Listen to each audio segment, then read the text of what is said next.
I actually started out in poetry, which I loved. I loved the lyricism, the imagery. It seemed very, very natural to the way I took in the world through language and image.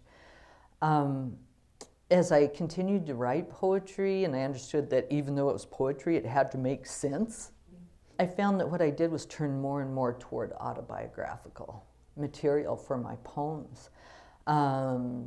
Stories of the women in the circled logging shacks, the trailers, stories of the church. These came in, entered into my poetry. When I then made the transition, it was actually into short story, because I was still looking for that veil between what I was writing and the actualities of my life. I was still looking for that artificial separation, which art allowed me.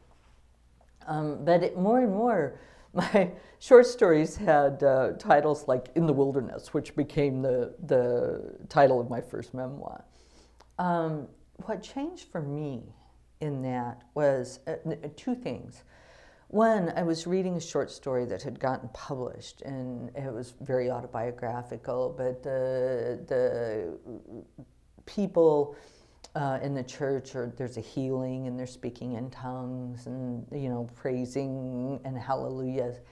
And I hadn't meant for it to be funny or absurd, and my audience just cracked up. They just laughed. And I hadn't expected that, which tells you how much in that world I still was, that I really still wasn't able to see it from the outside perspective. But what I understood was that that is not what I was trying to convey.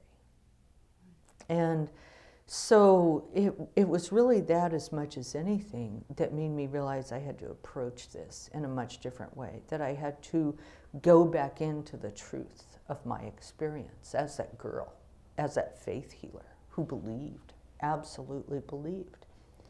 And in doing that, I was able to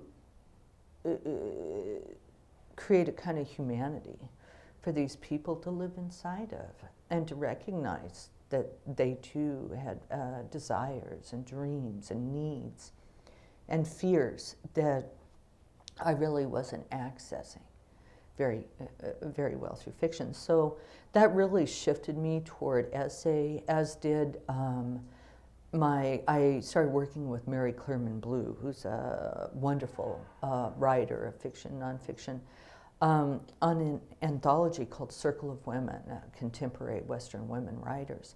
And as I began to read these other women's stories, many of them essays, and began to read Mary's nonfiction work, it just hit me that I could write my story as nonfiction. And from that came a series of essays that eventually coalesced into my first memoir, In the Wilderness.